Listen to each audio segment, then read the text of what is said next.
오늘 하나님 말씀은 역대하 33장입니다.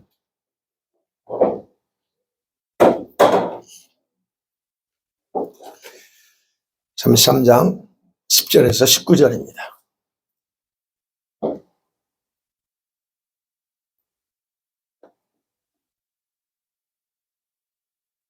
페이지로 구약 702페이지입니다. 교독합니다. 여호와께서 므낫세와 그의 백성에게 이르셨으나 그들이 듣지 아니하므로 여호와께서 아수르 왕의 군대 지휘관들이 와서 치게 하시니 그들이 므낫세를 사로잡고 쇠사슬로 결박하여 바벨론으로 끌고 갔는가. 그가 환난을 당하여 그의 하나님 여호와께 간구하고 그의 조상들의 하나님 앞에 크게 겸손하여 그하였으므로 하나님의 그 기도를 받으시며 그 강도를 들으시사 그가 예루살렘에 돌아와서 다시 왕위에 앉게 하시니 므낫세가 그제서야 여호와께서 하나님이신 줄을 알아가라.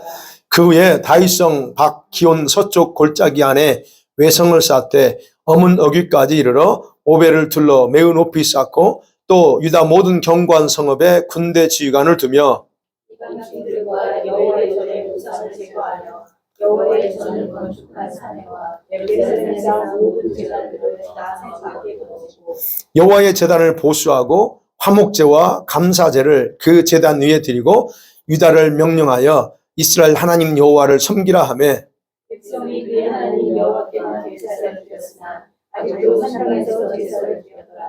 므낫세의 남은 사적과 그가 하나님께 한 기도와 선견자가 이스라엘 하나님 여호와의 이름으로 권한 말씀을 모두 이스라엘 왕들의 행장에 기록되었고 그의 기도와 그의 그릇을 드신 것과 그의 모든 지혜와 허물과 겸손하기 전에 산당을 세운 것과 아세라 목상과 문상을 세운 것들이 다 세상에 기록되었다. 같이 읽습니다. 므낫세가 그의 열조와 함께 누움에 그의 궁에 장사되고 그의 아들 아몬이 대신하여 왕이 되니라. 아멘.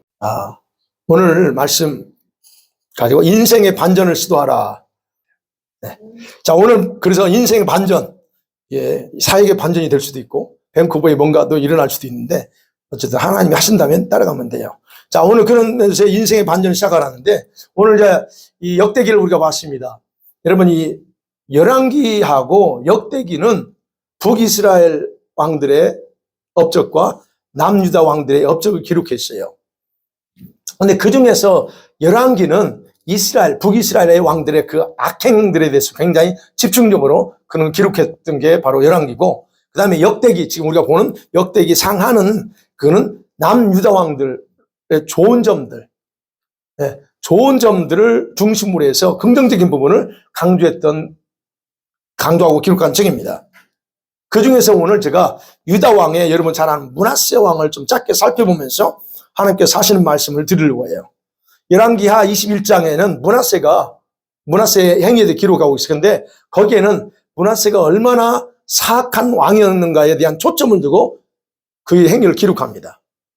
그런데 오늘 우리가 보는 본문 역대하 33장은 므낫세가 범죄한 후에 회개하고 돌이켜서 그가 어떤 일을 했는 것까지 정확하게 기록하고 있다는 얘기예요. 자, 그러면 첫 번째로 우리가 봐요. 오늘 33장 1절에서 9절까지는 보면요, 므낫세가 지은 죄들에 대해서 기록하고 있어요. 상세하게 기록합니다. 므낫세가 누구 아들이에요? 누구 아들이죠? 히스기야 아들입니다. 근데 잘 나이를 보세요. 므낫세가 12살의 왕이 됐어요. 12살의 왕이 돼서 예루살렘에서 유다의 최고의 기간 동안 통치한 55년이라고 하는 장기간 통치했던 왕입니다. 그러면 히스기야가 죽을 병이 들어가지고 기도했잖아요.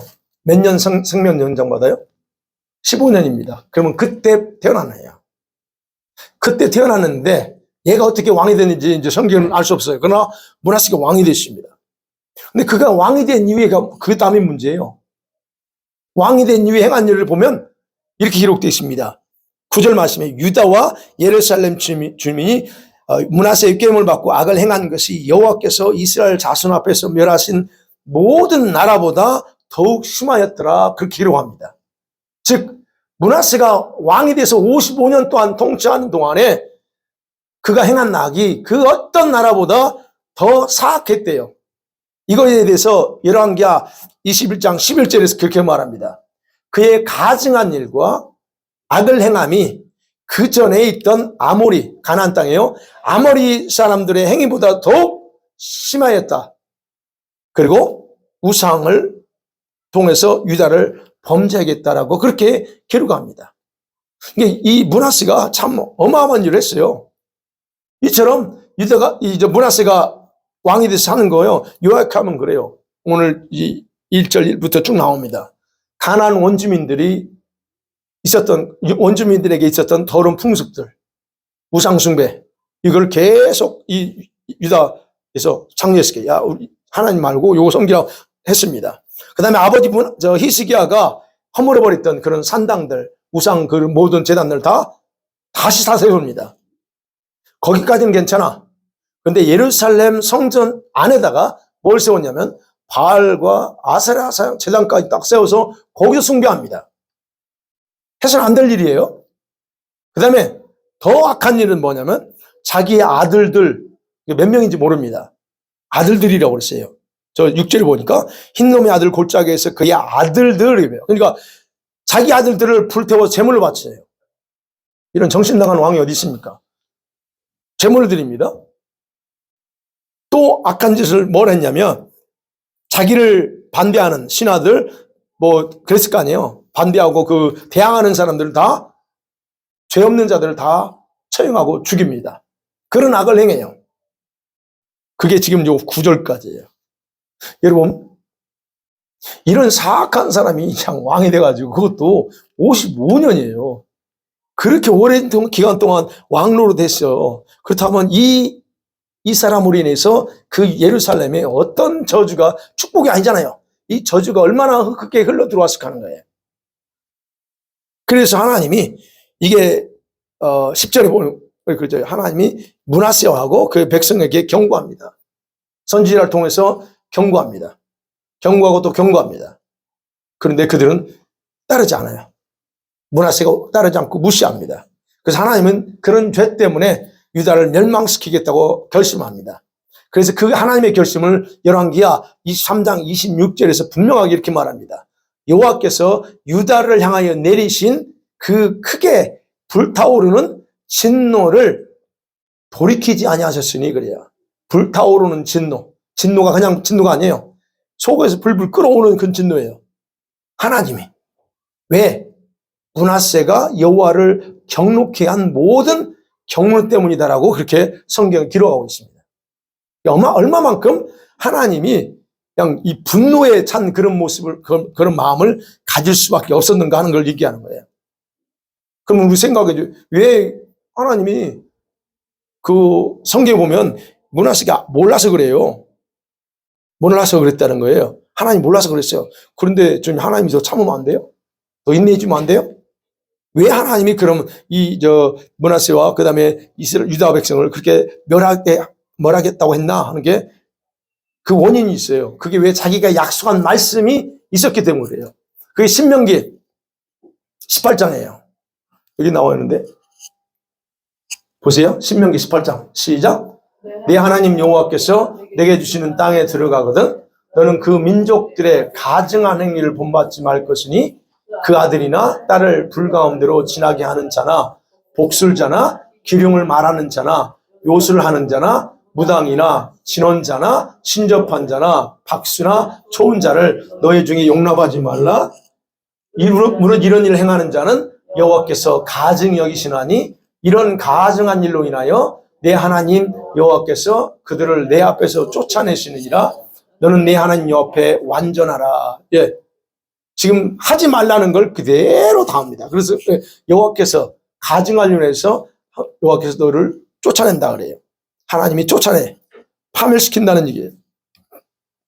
이렇게 하나님이 말씀을 자기가 선언했던 걸 그대로 지금 이제 지켜나가려고 합니다. 그래서 그들을 이제는 망하게 하겠다 그래요. 근데 하나님께서 그 전에 이 므낫세에게 경고했을 때 말 듣지 않아요. 그래서 그때 당시 강대국이었던 아수르를 통해서 2번이나 침공하게 합니다. 그런데도 므낫세는 깨닫지 못합니다. 근데 못하자 이제 3번째 오늘 보면 마지막 이 11절에 보면 아수르 왕의 군대 지휘관들이 와서 유다를 치게 합니다. 아수르가 제3차 유다를 침범합니다. 그게 BC 650년이에요. 그때 주님이 이제 완전히 므낫세를 포로로 잡게 만듭니다. 므낫세를 체포한 아수르 군대는 그를 끌고 갑니다. 바벨론을 끌고 가요. 근데 어떻게 끌고 갔느냐가 중요한 거야. 11절에 보면 므낫세를 사로잡고 쇠사슬로 결박하여 바벨론을 끌고 갔다 그래요. 근데 여기서 쇠사슬로 결박했다는 말이 그래요. 코에다 갈고리를 꿰고 묶었다는 얘기예요. 그냥 뒤에 뭐 포줄을 묶은 게 아니고 코에다 쇠사슬을 묶어버리고 결박해서 바벨론을 끌었다는 얘기예요. 요즘은 코에다도 이 코걸이를 하지만 장식용으로. 근데 므낫세는 그렇게 하지 않았어요. 그렇게 끌려갑니다. 그 끌려감을 통해서 얼마나 그가 고통 속에 있었겠어요. 바로 하나님은 므낫세의 그런 죄악 때문에 유다에 대한 그런 감정을 그대로 이제 쏟아놓겠다고 해요. 물론 지금 여기서는 유다가 망하지 않았어요. 그러나 므낫세 리더인 대통령인 므낫세를 먼저 잡게 만들어서 그를 고통 속에 빠뜨립니다.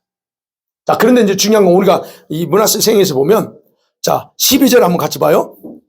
시작. 그가 환난을 당하여 그의 하나님 여호와께 간구하고 그의 조상들이 하나님 앞에 크게 겸손하여 13절 기도하였으므로 하나님이 그의 기도를 받으시며 그의 간구를 들으시사 그가 예루살렘에 돌아와서 다시 왕위에 앉게 하시매 므낫세가 그제서야 여호와께서 하나님이신 줄 알았더라. 예. 하나님이 지금 유다 예루살렘에 대해서 그 격한 감정을 풀지 않았습니다. 근데 그 민족에 대해서는 심판하지만, 근데 어찌됐는지 이 므낫세에 대해서는 하나님이 처음으로 지금 한 번의 기회를 더 줘요. 그죠? 한 번 기회 더 줍니다. 그래서 12절에 그 환난 가운데 그런 고통 속에 있을 때 바벨론 끌어서 왕이라고 해서 지금 잘 대화한 게 아니고 아주 좀 심하게 했던 것 같아요. 그러니까 그 환난 당하면서 거기서 비로소 자기 조상들이 하나님을 그때 거기서 찾습니다. 부르짖어요. 그러니까 하나님이 또 그 기도를 통해서 듣고 응답합니다. 자, 우리가 이런 걸 보면 저는 그래요. 여러분 어떤지 모르지만 성경 이 왕들의 얘기를 읽다 보면 그런 게 있어요. 이런 사람은 그냥 확 순간에 죽이면 안 되나? 그죠? 우리 주변에 그래도 역시 대통령, 한 나라의 대통령 얼마나 사악한 일이에요. 눈에 뻔히 알고 거짓말하고 하는 일도 하는데 그런 사람도 그냥 확 하면 얼마나 좋아. 이게 보통 저는 그래요. 그런 감정적인 부분이 있다는 거예요. 그렇다면 오늘 므낫세 같은 경우는 지금 55년이야. 물론 이제 회개하고 한 걸 빼면 50년은 줄여야 되죠. 그 얼마나 긴 기간 동안에 자기 민족 백성들이 얼마만큼 이렇게 비참하게 만드는데요. 그러면 하나님이 그냥 그때 그 자리에서 그냥 병사들에서 죽여버리지. 근데 그게 안 해. 안 했다는 얘기예요. 도대체 왜 그랬을까? 왜 그랬을 것 같아요? 바로 여기에서 우리가 하나님의 사랑에 대해서 한번 확인하는 거예요. 므낫세에 대한 하나님의 사랑의 성품이 드러납니다. 비록 그가 사악했지만 그럼에도 불구하고 하나님은 그에게 사랑을 베푼다는 거예요. 측량할 수 없는 하나님의 사랑, 그 사랑이 그에게 흘러갑니다. 그래서 아까 말씀드렸죠. 그냥 포로 잡혀서 고통 속에 있을 때 그냥 그때 부르짖어 무시했던 하나님, 그때 하나님을 찾아요. 그래서 말하잖아요. 자기를 낮추고 기도합니다. 그러니 하나님 또 들어주고 또 은혜를 베풀어 주대요. 바로 여러분 우리가 기억해야 될 게 하나님이 이걸 원한다는 거예요. 우리가 주변에 또는 나부터가 참 나 자신을 생각하면 악한데도 불구하고 하나님이 바로바로 안 데려가고 혼내지 않고 계속 은혜를 베풀어 준 게 뭘 기대하고 은혜를 베풀어 주냐는 거예요. 이거예요. 돌이키는 거예요. 은혜를 베풀어 주면서 회개하고 하나님 앞에 나가게 하는 거 바로 하나님이 원하는 게 이거라는 거예요. 하나님은 므낫세가 하나님을 자신을 알지 못했기 때문에 온갖 사악한 일을 저질렀다는 걸 알고 계셨다는 얘기예요. 12살 때 왕이 됐어요. 그러면 가만히 이렇게 생각해 보면 주변에 신하들이 제대로 된 신하들이 있었을 수도 있고 아닐 수 있어요. 그런데 결과적으로는 어쨌든 올바르지 못한 그런 결과가 가졌어요. 그렇다면 하나님 몰랐다가 그래서 12절 하반절에 그랬잖아요. 므낫세가 그제서야 여호와께서 하나님이신 줄 알았다. 그럼 지금까지 모르고 했다는 얘기예요. 네. 그러니까 하나님은 저가 모르고 그러니까 한 번 더 기회를 주면, 그죠? 한 번 더 기회를 주면 그가 회개하고 자기가 저질렀던 일을 다시 다 회복시킬 것도 하나님은 아셨다는 것을 보는 겁니다. 그래서 그에게 풍성한 사랑을 부어주면서 기다렸다라고 이게 나타나는 결론 보고 우리는 이렇게 생각할 수밖에 없다는 얘기예요. 그런데요, 모나세 같은 사람도 있지만 이와 반대로 오히려 유다 왕 중에서 참 선하고 신실했던 왕들이 있습니다. 여러분이 잘 아는 유다의 왕들 중에서 요아스 왕이 있어요. 종교개혁도 했던 사람이에요. 그 다음에 아사 왕. 이 사람들은 진짜 초기에 하나님 중심으로 정치하고 하나님 중심으로 자기 통치를 했다가 말년에 하나님께 엄청난 불행을 당하고 죽은 왕들이에요. 보세요. 요아스 왕은요, 그가 6살 때 그의 이세벨의 통치하고 이세벨의 그 딸 아달랴가 통치하고 하면서 막 다 죽였어요. 왕들 씨름 알려버리고 다 죽이려고 했습니다. 그때 요아스가 살아요. 요아스가 삽니다. 그때 6살 때 그래서 대제사장 여호와에다가 성전에서 원래 숨겨서 키웁니다. 그리고 나서 이 대제사장이 이 지도를 받으면서 이제 왕으로 세웁니다. 그러면서 그가 정말로 여호와의 대제사장 여호와에 대해 말씀을 따라서 성경 율법에 근거해서 정치하고 하면서 잘 일합니다. 그런데 여호야다가 죽자 너무 쉽게 변질돼요. 네. 어떻게 변질된다면 자기 주변에 있던 간신들 있잖아요. 방백들이라고 표현했어요. 여기는 보면 간신들, 신하들 중에서 간신들의 말을 따라서 하나님을 배반합니다. 그 내용이 역대 24장에 나와요. 네. 그리고 그의 그 왕이 선했던 왕이 하나님께 신실했던 왕이 그렇게 변질되니까 여호야다의 그 대제사장 아들 스가랴 선지자가 예언합니다. 그러면 안 됩니다라고. 근데 그를 죽여버립니다.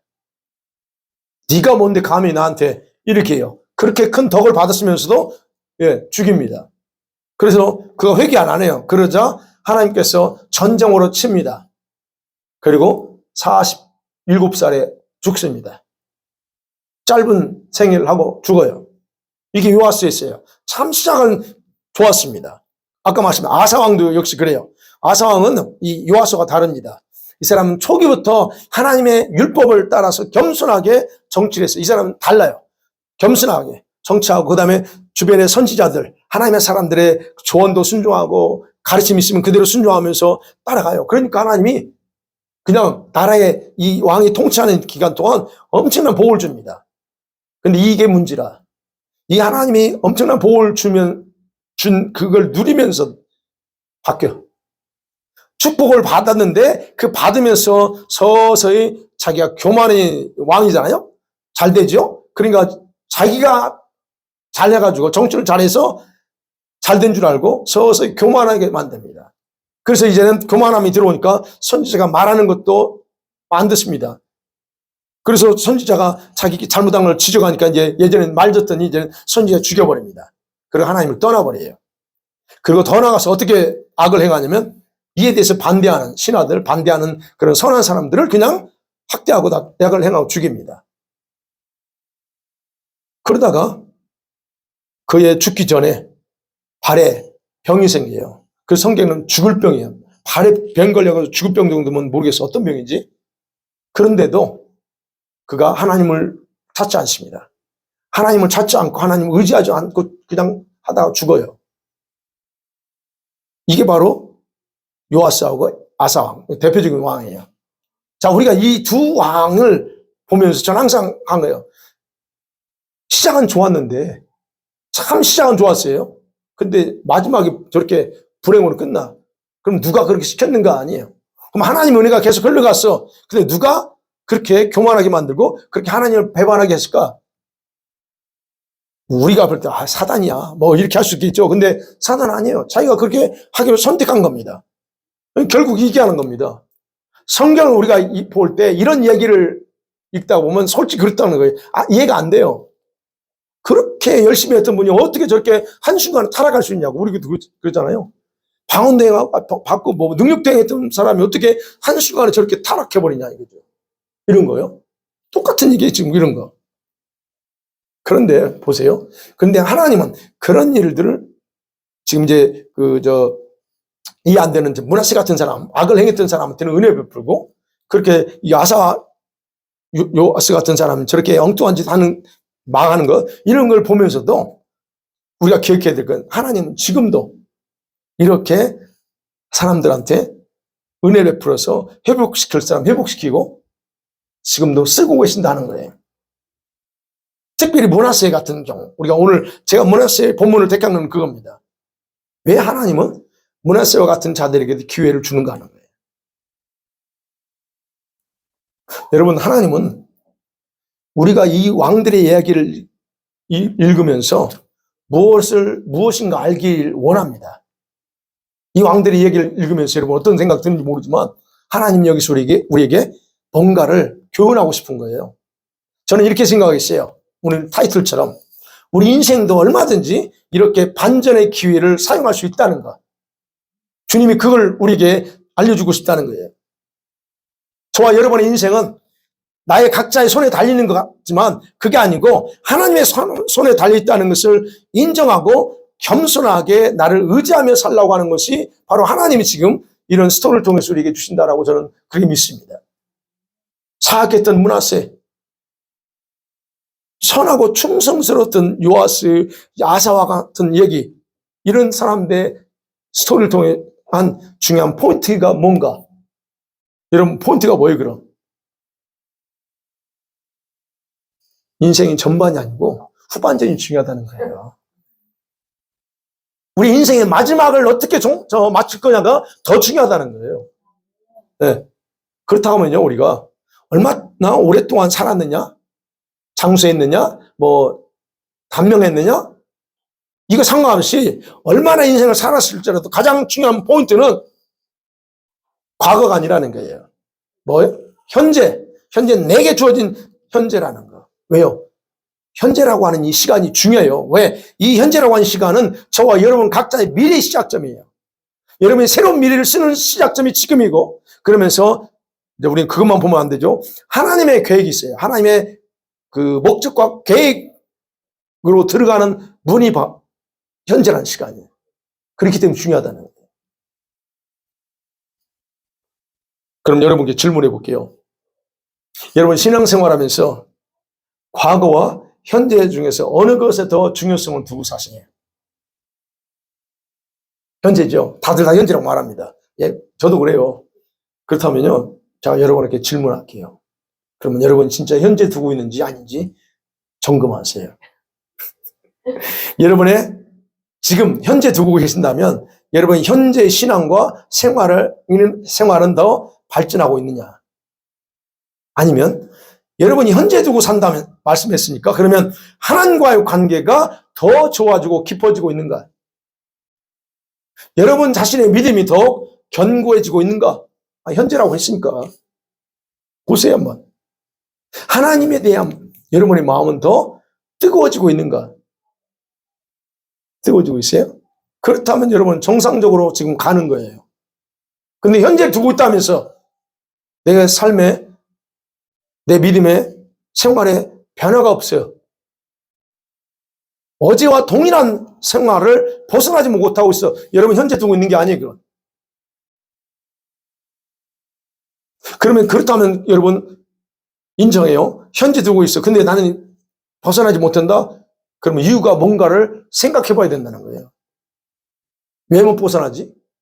왜 일주일 전이나 지금이나 난 똑같아. 항상 그 루틴이 똑같아. 왜 그럴까? 생각해 보셔야 돼요. 근데 우리가 그 생각을 못 합니다. 생각 못 해요. 아니, 생각도 안 해. 어떤 때는. 그만큼 자신에게 무관심하다는 그게. 무관심해요. 여러분, 원인은 있습니다. 압니다. 원인은 자신이 새롭게 시작하려고 하는데, 근데 마음이, 이게 마음대로 안 돼. 그죠? 하려고 해. 맞아요. 하려고 합니다. 시도는 하려고 하는데 마음대로 안 돼. 다시 말씀드리면 어디서 어떻게 다시 시작해야 할지 자신감이 안 생겨. 뭔가 하긴 해야 되는데 이래서 못할 수도 있습니다. 그런지 한번 점검해 보세요. 아니면 지금까지 하나님의 계획과 상관없이 내 인생은 내 것이라는 생각으로 지금 살아왔어요. 근데 갑자기 이제는 아니지 라고 하는 게 쉽게 돌이키지냐 하는 거예요. 쉽지 않다 하는 거예요. 그게 그래서 문제다는 거예요. 그래서 제가 항상 얘기하는 게 지금 안 하는데 내가 1년 후에 이렇게 해야지 해서 될 거야. 너 천만에 지금 안 하면 내년도 안 해. 그때 가면. 그때 가서 하려면 지금부터 한 습관이 안 들어지면 내년도 못 하는 거예요. 그래서 시간이 없다고 하는 거예요. 왜? 지금부터 안 하면 그때 가면 못 해. 그래서 하는 얘기 바로 여기에 여러분과 제 인생의 반전을 도모하면서 시작해야 될 필요성이 있다는 거예요. 네. 하나님께서 그래서 오늘 저 여러분 모두에게 원하시는 것이 뭔지 아세요? 이 부분입니다. 오늘까지 저와 여러분이 살아온 인생, 주님의 말에 너희들의 인생 뒤로 하라는 거예요. 그러니까 어떻게 살았든 다 뒤로 하고 오늘부터 인생의 후반전, 새로운 삶의 반전을 시도하라는 거예요. 이게 바로 주님이 지금 우리에게 하고 싶은 거예요. 하나님께서 여러분의 남아있는 시간들, 남아있는 시간들은 후반전의 삶을 위한 기회로 만일에 주겠다 하면 내가 너희들에게 20년 보장할게 라고 하나님이 우리에게 그런 약속을 주신다면 여러분 이 기회를 지금까지는 다 잊어버리고 이 기회를 잡아서 현주와는 다른 반전의 삶을 살 수 있겠어요? 아멘. 딱 한 사람 하네. 못 살아요? 문제 커요, 그럼. 앞으로 20년, 15년을 준다면 어떻게 살 거예요? 예.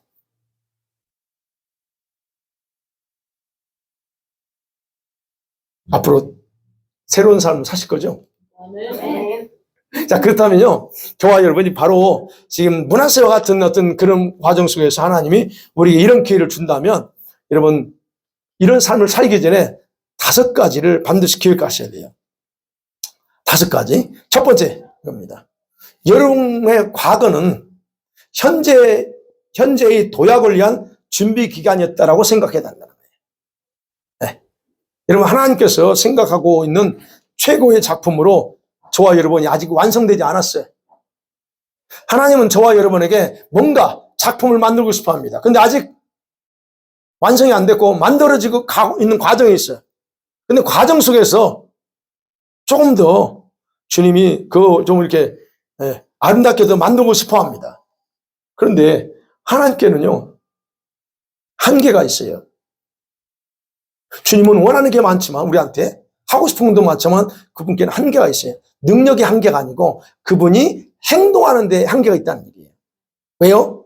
여러분의 의지적인 결정이 여러분의 의지적인 행동을 중요시하기 때문에 하나님은 한계가 있어요. 여러분이 의지적으로 이렇게 해주세요 하지 않으면 여러분은 로봇가 아니기 때문에 하나님은 할 수 없기 때문에 그렇다는 거예요. 능력은 있어요. 얼마든지 다 바꿀 수 있으면. 근데 여러분이 동의를 안 해주면 하나님은 할 수 없다는 얘기예요. 네. 그런데 이렇게 하나님이 저와 여러분을 이렇게 아름답게 만들어가고 싶은데 중요한 건 대부분 성도들은 그것에 대해서 무관심하거나 하나님께 자기 자신을 허용하지 않고 자기가 원하는 대로 살아간다는 거, 이게 문제라는 거예요. 근데요, 이제 우리가 보편적으로 봐요. 그렇게 돼요. 그렇게 갑니다. 대부분 그렇게 살아요. 그러면 오랜 시간 살아가면서 이 70년, 80년 살지라도 오랜 시간 헛되게 낭비하다가 완성하기도 전에 생을 마감하는 게 거의 99%. 저는 그렇게 봐요. 99% 그냥 다 죽습니다. 진짜 하나님이 땅에 보낸 그 목적을 이루고 가는 사람 1%. 이거밖에 안 돼. 그러면 그분 앞에, 아버지 앞에 설 때 우리가 뭐라고 할 거냐, 이게. 그래서 저와 여러분이 지금 하나님이 지금 만들고 싶어 하는 그런 작품들이 있을 때 그거를 우리가 허용해 줘야 된다는 거예요. 그래서 이제 우리가 지금 살아보면서 우리 여러분 나이가 들어서 그러잖아요. 나이가 들어서 인생을 돌아보면서 여러분 하는 한마디 다 있어요. 우리 하은이도 볼 때, 야, 나이가 들어보니까 내가 이게 25 이제 6 되는 애가 그런 얘기야. 이제 내가 나이가 들어보니까 이제 산대. 엊그제 식사하면서 그런 거예요. 자기가 10대 때, 후반 때 엄마 아빠가 이런 저런 얘기하고 그 언니들, 자기보다 그때 뭐 25, 26 언니들이 이런 얘기 하면 그 귀도 안 들어왔대. 안 들어오지. 근데 자기가 그 나이 되니까 아, 그때 말했던 게 이제 들어온다는 거예요. 그게 무슨 말이에요? 여러분, 나이가 들어서 인생을 돌아보면서 항상 하는 말이 있어. 네 단어. 허송세월 살았구나. 허송세월. 여러분, 맞죠? 근데 여러분, 이 허송세월에 대한 의미, 단어 뜻이 정확하게 이해하셔야 돼요. 허송세월이라는 게 우리가 악한 일을 하며 살았다는 걸 말하는 게 아니고, 뭐예요? 하나님의 뜻을 생각하지 않고 살아온 시간 때문에 허송세월했다는 거예요. 지금 그 은혜 안에 내가 들어보니까, 아이고, 내가 왜 이렇게 살았을까? 이거요. 물론 그 나름대로 최선을 다했어요. 근데 하나님의 뜻과 멀리 있던 거, 그래서 이걸 허송세월을 했다는 거예요. 그래서 여러분, 이런 허송세월 과거는 누구에게는 다 있어요. 그죠? 자, 여러분, 다 있습니다. 여기까지 오기 전까지 그런 과거가 있어요. 그런데요, 제가 말씀드리고 싶은, 오늘부터 새로운 반전의 삶을 시작하려고 할 때 제일 먼저 걸리는 게 바로 이 과거거든요. 그러면서 다시 또 내가 그렇게 살까봐 걱정을 할 수 있습니다. 그런데 여러분, 이제부터는 그런 과거에 대한 부정적인 생각들을 다 정리하라는 거예요. 다시는 그렇게 살 수 없다는 거, 가셔야 된다는 게. 여러분, 우리가 오늘까지 어떻게 살아왔던 과거가 있었기에 오늘 저와 여러분의 모습이 있는 거예요. 네, 그죠? 즉, 과거가 지금의 나를 만들어줬다는 거예요. 그게 좋았든 나쁘든, 그게 바로 과거의 유익함입니다. 그런 시간이 지금 와서 보면 모두에게 필요했어요. 각자에게 다. 그러면서 우리에게 줬던 게 많은 독소들이 다 빠졌어. 젊었을 때 그 왕성했던 혈기왕성하고 막 내 마음대로 했던 모든 게 다 독소 싹 빠져나갔어요. 이걸 빼는 과정이 좀 안타깝지만 이 과정 속에서, 과거 속에서 빠져나갔어요. 안 그러세요? 우리 집사님, 권사님? 집사님 안 그래요? 저는 그래요. 독소가, 그러니까 이 시간이 헛된 시간이었지만 그러나 한편으로는 유익했다는 거예요. 바로 이런 시간이 없었다면 아마도 저와 여러분은 여전히 어린아이처럼 생각하고 어린아이처럼 행동했을 거라는 거예요. 네. 그래서 하나님은 우리의 그런 어떤 허송세월이었지만 그런 과거를 통해서 자신이 원하는 대로 현재의 모습, 그렇지만 완벽하지 않지만 현재의 모습으로 우리를 빚어왔다는 거. 이게 그렇죠. 그러니까 나는 왜 이래? 이게 아니고 이것이 현재 내가 하나님 앞에서 나를 빚어가시는 최선의 모습이고, 그리고 또 앞으로 이제는 조금 더 다르게 나갈 수 있다고 하는 것을 그런 희망을 갖습니다. 자, 그런데 그건 그래요. 긍정적으로. 그런데 그럼에도 불구하고 여러분 한 가지 반드시 해야 될 일이 있어요. 그렇게 허송세월을 했던 과거에 대한 회개는 반드시 해야 됩니다. 회개하셔야 돼요. 우리 청년들은 나 얼마 안 살았어요. 24, 20, 30 이렇게 얼마 안 살았어요. 아니, 내 생에 있어서 많이 산 거예요. 만약에 내가 50살만 살다가 주님이 데려가면 난 절반 살았어요. 그렇잖아요? 얼마 안 산 게 아니에요. 얼마 많이 살았어. 그렇다고 하면 우리가 그런 부분에서 어쨌든 간에 회개할 건 회개해야 된다. 근데 더 중요한 건 여러분 진짜 회개했으면 여러분 주님은 여러분의 과거, 저희 과거를 중요시하지 않는다는 거예요. 네. 주님은 잃어버리십니다. 왜요? 하나님께서는 여러분 과거 속에서 여러분과 저를 찾지 않습니다. 그게 과거에 자기 할 일 다 했어. 그래서 회개했기 때문에 그걸 다 행위책에서 다 지워버렸어요. 그 대신 진짜 회개하셔야 됩니다. 저는 저의 과거에 대해서 참 눈물 많이 흘렸어요. 이거는 눈물을 흘리고 기도할 수밖에 없더라고요. 그냥 단순히 하나님 진짜 잘못했어요. 이걸로는 약해. 안 돼.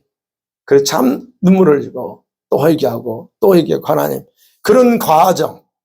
네. 그러니까 주님이 그래서 용서하고 이제는 자신감 있게 만드셨어요.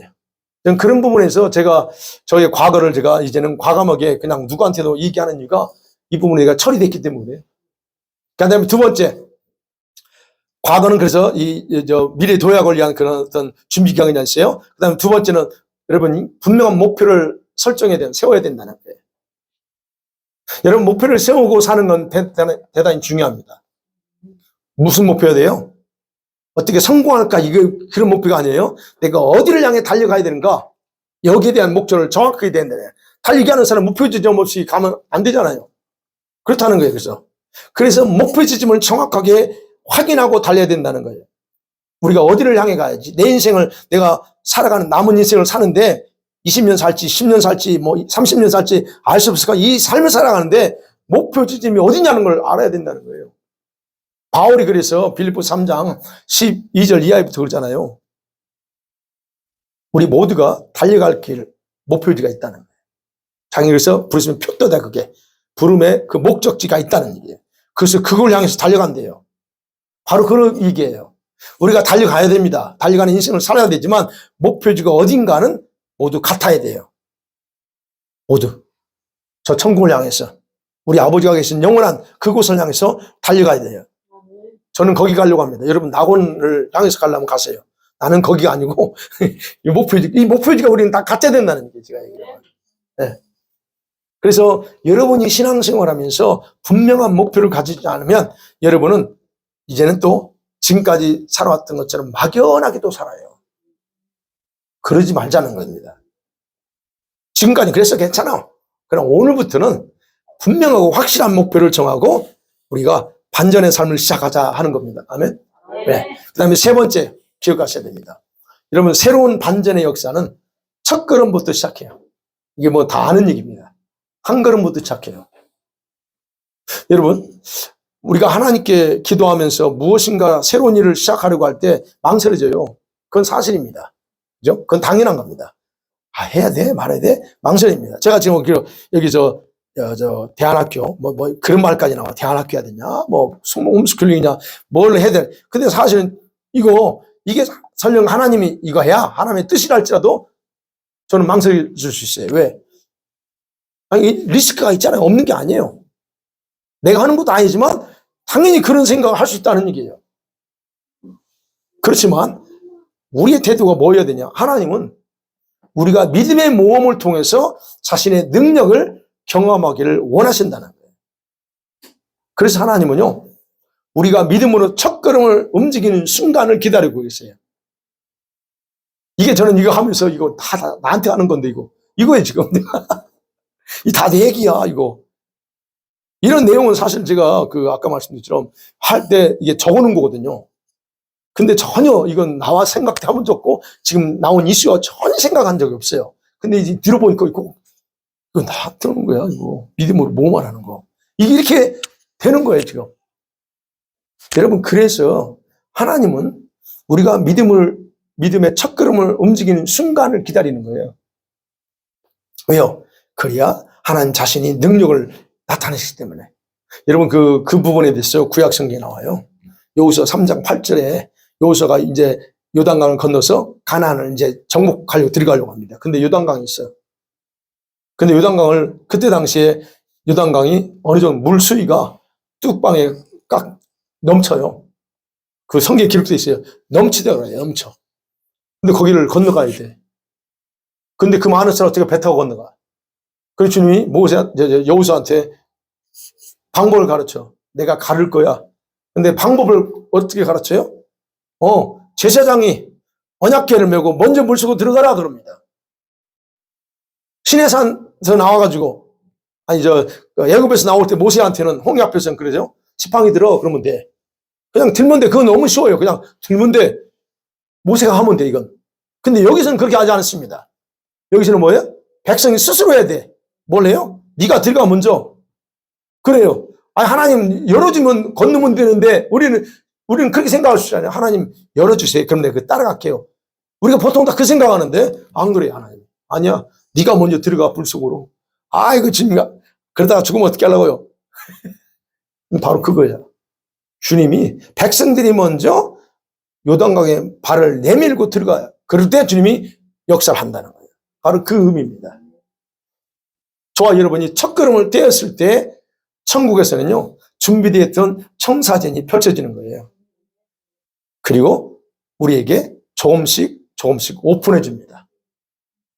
자, 이렇게 할 때도 아까 말씀드린 것처럼 우리 안에 있죠. 주저함이 있죠. 두려움이. 어디? 밖에 있는 게 아니에요. 내 성품 속에. 이건 내 성품 속에 있어요. 대기 중이야. 그러다가 큰 코 다치려고 그냥? 이게 올라올 수 있다는 얘기예요. 네. 그런데 이럴 때 그 두려움과 머뭇거림을 따를 것인가? 아니면 믿음의 발걸음을 내밀 것인가? 이건 내가 그 순간 결정해야 돼요. 근데 이 문제는 단순한 문제가 아니에요. 그냥 가면 되지 이 문제가 아니고 뭐와 관련되냐면 우리가 그 위대하신 하나님을 신뢰하고 있느냐 아니냐의 문제라는 거예요. 그게. 이해가 되시죠? 그거 하나님. 여러분 그 위대하신 하나님을 신뢰하십니까? 100% 신뢰하세요? 그렇다면요, 요단강 물에 발을 내미는 거 두려워하지 말기 원합니다. 할렐루야. 네, 이제 아멘 했으니까 같이 가는 거예요. 마지막, 네 번째. 그 다음에 네 번째. 제가 이런 거 내가 이런 설교 안 하잖아요. 뭐 약점에 뭐 어쩌고저쩌고 하잖아. 안 하는데 이거 하면서도 이거 내가 뭐 다른 사람들 인커리지하고 뭐 이런 설교하는 것 같아요. 내 스타일이 아니거든요. 근데 이번에 이렇게 나와서 이게 뭐야. 근데 지금 내가 내 진짜 이런 이런 설교 하진 않아요. 그게 네 번째가 약점에 집중하지 말라는 거예요. 아이고, 주님. 약점. 우리 약점 하면 뭡니까? 누구의 약점이면? 나 자신의 약점이겠죠. 연약하다, 뭐, 학력이 없고, 뭐, 환경이 어떻고, 조건이 어떻고, 이렇게 내세울 수 있잖아요. 스펙을 얘기하고, 내 건강 상태가 안 좋고, 나는 가진 게 없어요. 난 백걸한다. 그 다음에 커리어가 없어. 뭐, 우리는 그런 식을 자꾸 생각하잖아요. 그럼 생각해야 될 게요. 하나님은 우리를 보실 때 가장 중요하게 보시는 게 있다면 뭘까? 이런 커리어를 볼까? 우리의 스펙을 보냐는 거예요. 그거 아니라는 거예요. 네. 하나님께서 행하고자 하는 일에 주님은 우리의 지혜나 힘, 능력 필요로 하지 않아요. 그럼에도 불구하고 우리를 쓰고 싶어 합니다. 절대로 우리 인간의 힘으로는 하나님이 하고 싶어 하는 일을 완성할 수 없어요. 그렇다고 하면 그거예요. 이 약점에 우리 집중하지 말라고 했을 때, 그렇다면 우리들이 우리가 진짜 버려야 될 것은 우리 스스로 우리 자신을 바라보는 그런 관점 버려야 된다는 거예요. 여러분에 대해서 여러분 스스로 어떻게 바라봐요? 아이고, 나는 자신에 대해서 자꾸 자기를 바라보고 좌절합니다. 아니, 왜 좌절해요? 나를 보고? 스스로? 근데 그게 있어요. 누가 가르쳐 준 게 아니에요. 우리가 스스로의 약점에만 집중하는 일에 너무 훈련이 잘 돼 있어요. 맞죠? 맞아요. 말씀대로 하는 데는 훈련이 그렇게 하라고도 안 하는데 자기 약점에 따라서 생각하고 반응하고 행동하는 것은 왜 이렇게 잘하는지.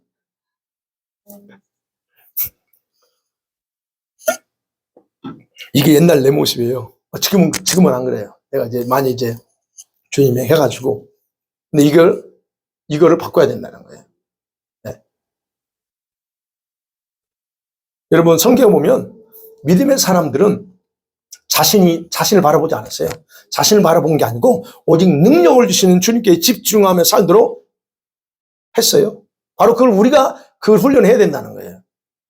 네. 왜요? 주님은 우리의 능력, 힘, 지혜를 필요로 하지 않기 때문에. 다만 주님이 원하는 게 뭐예요, 그럼? 하나님 자신의 능력과 위대함에 집중되어 있는 우리의 마음과 우리의 믿음을 원하는 거예요. 그것만 가져요. 이거. 그러기에 여러분, 하나님께서 주신 열정이 있죠. 하나님이 주신 은사 있죠. 하나님이 주신 우리에게 뭔가 이게 자꾸 기도할 때 주는 거 있죠. 그거 붙잡고 나가기 원합니다. 아멘? 마지막이요. 5번째 주님이 저한테 이게 제가 기록한 거예요. 가치관의 전환이 필요할 때다 그래요. 이건 또 뭐야? 가치관이면. 그래서 내가 여기서 하면서요.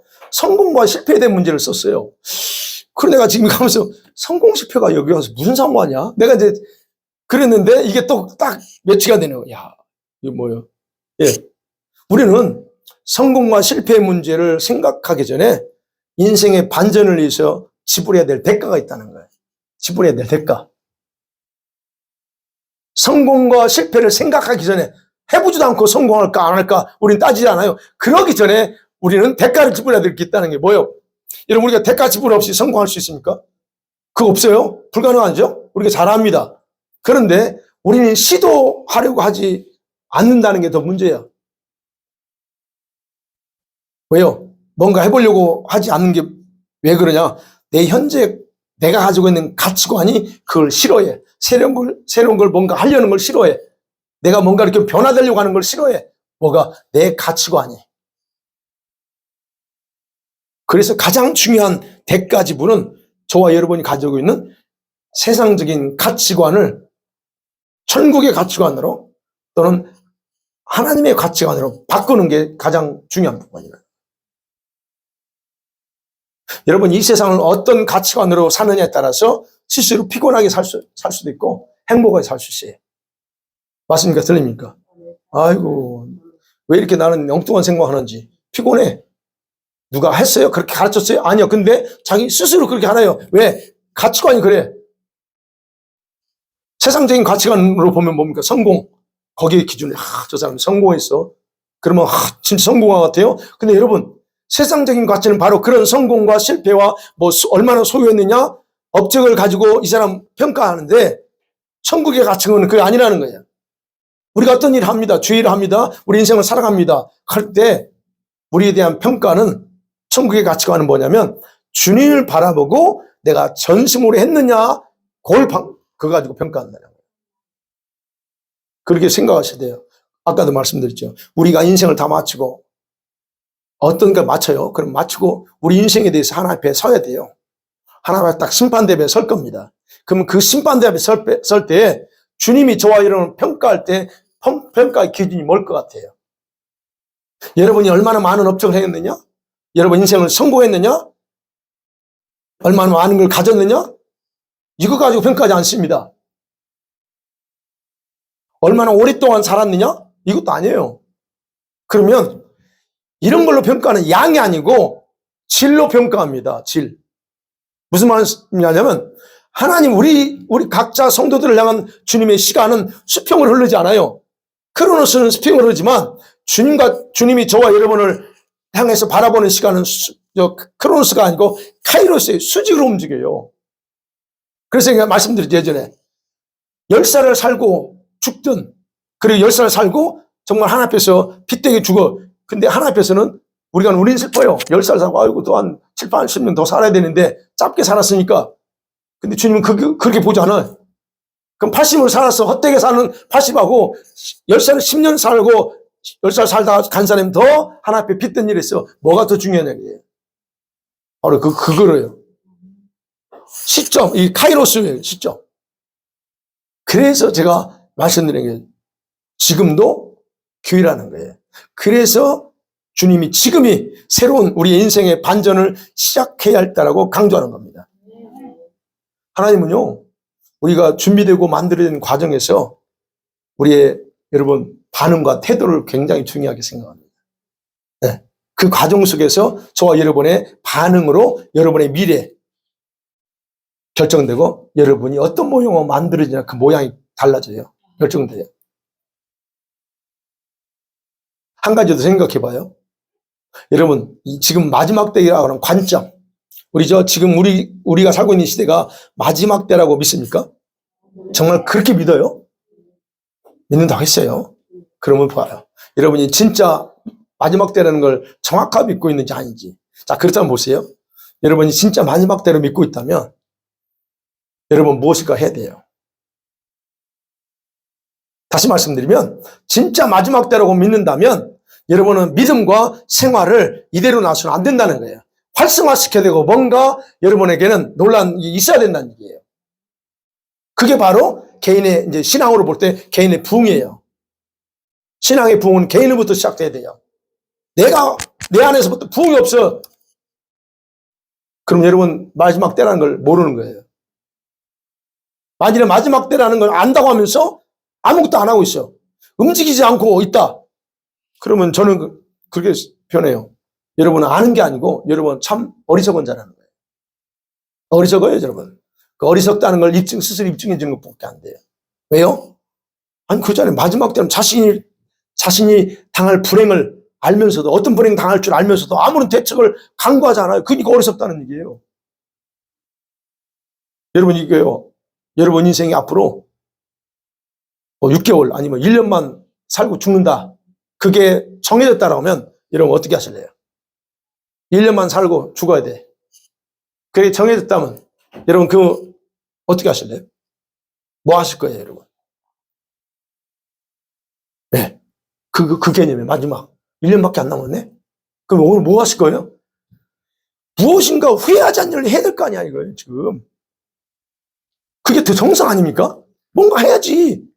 1년 남았는데, 또 1년 동안 그러면 열심히 여행 다니고, 물론 그거 좋습니다. 여행 1년 내내 다닐 수 없어요. 돈도 안 되니까. 그럼 한 달이면 딱 돼.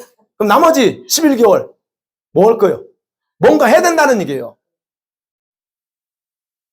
우리는 그러면 적어도 신앙이니까 뭘 하면 좋을까? 그잖아요. 하나님의 영광이 임하고 하나님의 영광을 취하고 경험하고 그 속에 걸어가는 일을 해야 되지 않냐 이거예요.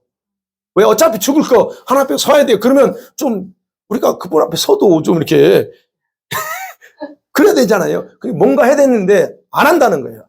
마지막 자기 1년밖에 안 남았다는 걸 알면서. 그건 어리석은 거예요. 그죠? 네. 그러니까 여러분 마지막 때라고 믿는데 아무것도 하지 않고 산다? 그게 아니라는 거예요, 그 사람은. 주변에 이런 사람 많아요. 마지막 때 유튜브를 통해서 많이 듣고, 마지막 때, 아이고, 말은 잘해. 근데 그건 하나도 안 해요. 준비해. 그래서 성경은요, 여러분, 성경은 마지막 때라고 말할 때 아무것도 하지 않고 있어야 될 때라고 말하지 않는다는 거예요, 성경은. 성경에 예수님이 마지막 때라고 할 때 뭘 얘기해요? 그래서 마지막 때라고 하는 의미가 우리 마지막 때라는 참 의미가 뭐냐를 정확하게 알아야 된다는 거예요. 예수님 뭐라고 그랬어요? 마지막 때. 무엇인가 해야 될 때라는 거예요, 그게. 마지막 때라고 하는 것은 뭐라고요? 깨어 있어야 될 때다라는 거예요, 그게. 근데 마지막 때라고 하면서 안 깨어 있어. 그거는 때를 모르는 거예요. 주변에 그렇게 사는 사람이 얼마나 많습니까? 그 사람 모르니까 그렇게 살아요. 안다면 그렇게 안 살아요. 1년밖에 안 남았는데 그렇게 살아요? 그래서 그럴 수 없다는 거예요. 그러면 뭔가 해야 된다. 확고한 결정을 하고 행동해야 될 때 누구를 위해서? 나 자신을 위해서. 남은 1년간 나 자신을 위해서 살아야 되고 또 하나님을 위해서 뭔가 결정하고 살아야 된다. 이게 바로 마지막 때라는 거예요. 바로 이런 것이 우리 인생의 새로운 반전을 의미한다는 거예요. 사랑하는 성도들 말씀 맺어볼게요. 오늘 본문에 등장하는 이 사악했던 왕 므낫세 또는 선했던 요아스나 아사왕 같은 인물들, 이 사람들은 우리의 샘플이에요. 네. 처음에 좋다가 마지막을 불행으로 끝내든가 아니면 처음에 시작은 별로였어.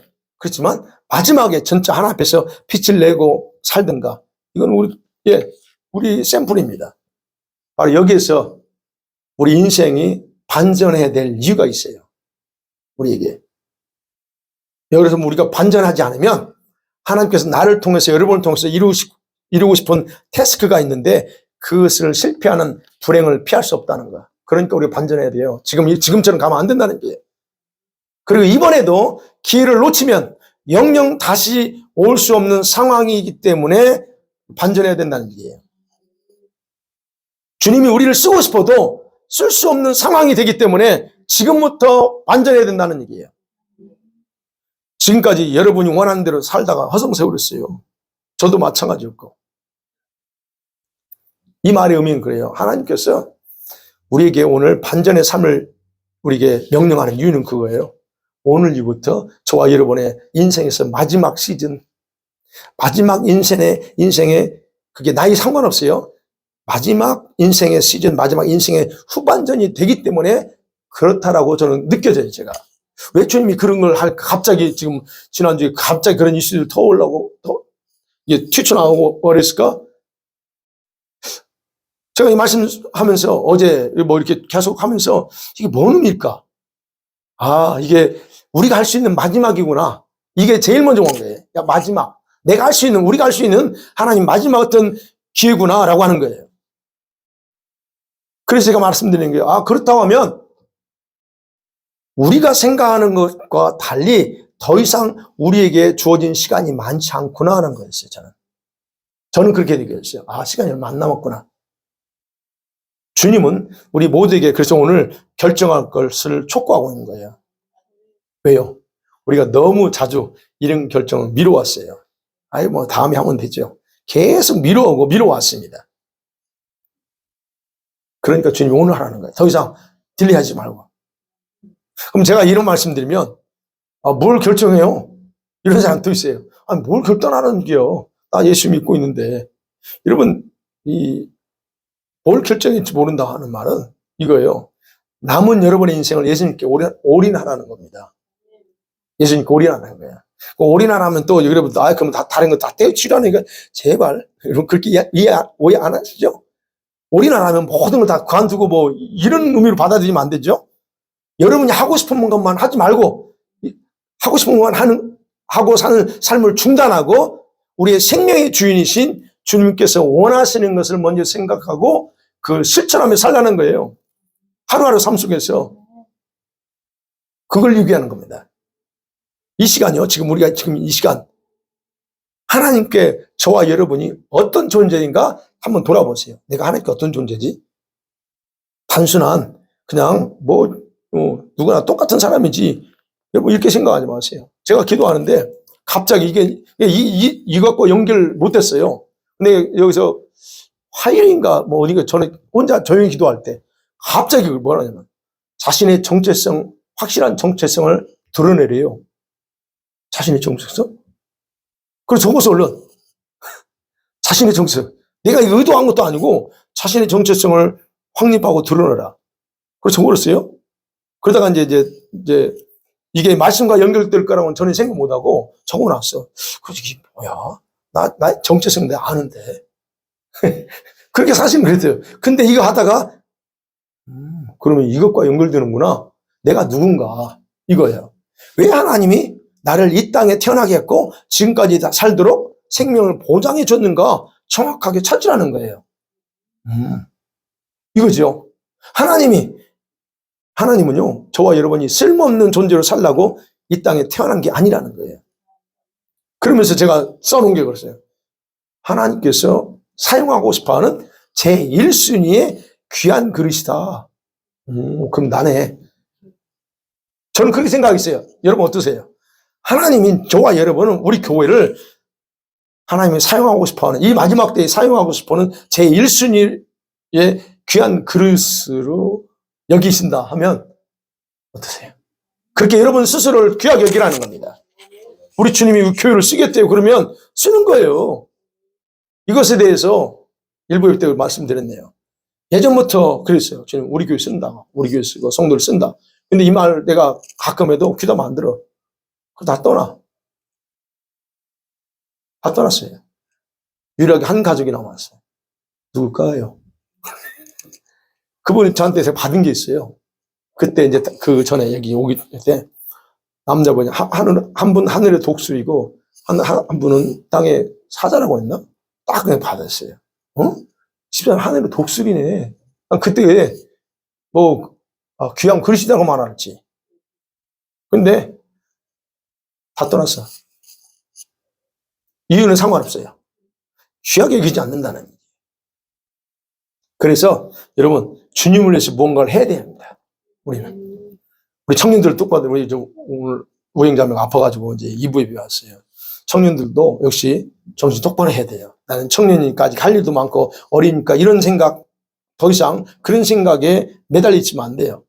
우리 지금 청년들이 20대 중반 후반이 주님을 위해서 인생을 투자하면서 헌신하게 가장 황금 시기라고 저는 생각해요.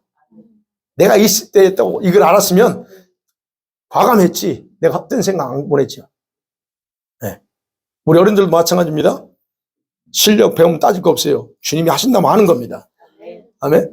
자, 여러분 저의 인생의 반전을 시도하라. 그러면 주님께서 사용할 거라고 하는 그 말씀 붙잡으면서 여러분 오늘 이후로 우리 교회 성도들과 우리 교회가 제가 그 마지막 부분을 쓰면서 이제 마지막 부분 이제 기도하고 집에 가서 이제 하다가 이제 침대 위에서 앉아가지고 이제 조용하니까 이제 치면서 그런 거 있어요.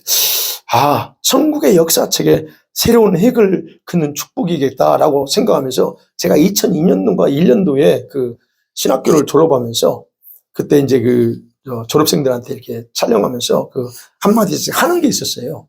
그때 제가 외쳤던 말이 떠오르더라고요. 내가 영어도 아직도 영어로 말하면 아직도 저는 부담이 돼요. 영어. 근데 그때 했던 말이 이거였어요. I will be a history maker in this world someday. 이게 제가 그때 했던 말이에요. 그 말을 이제 영상을 틀어주거든, 졸업할 때. 그때 어떤 사람 저한테 와서 예언을 해줬어요. 그 백인이. 근데 그때 그 예언을 좋은 예언이었어요. 지금 제 기억으로. 근데 그걸 좀 이렇게 정리했어야 되는데 잊어버렸어. 제가 그 히스토리 메이커가 되겠다고 그때 무슨 수로 얘기했는지 난 몰라. 근데 그때 내가 I will be history maker in this world. 이것도 세상에서. 밴쿠버가 아니고 이 세상에서. 거창하겠지. 근데 그때 했던 말이 딱 떠오르더라고요. 우리 교회가 그렇겠구나. 라고 하는 거예요. 그래서 한 주간 저와 여러분이 그런 삶으로 하나님 앞에 역사를 새롭게, 이 지생의 역사가 천국에서 역사를 새롭게 썼으면 좋겠습니다.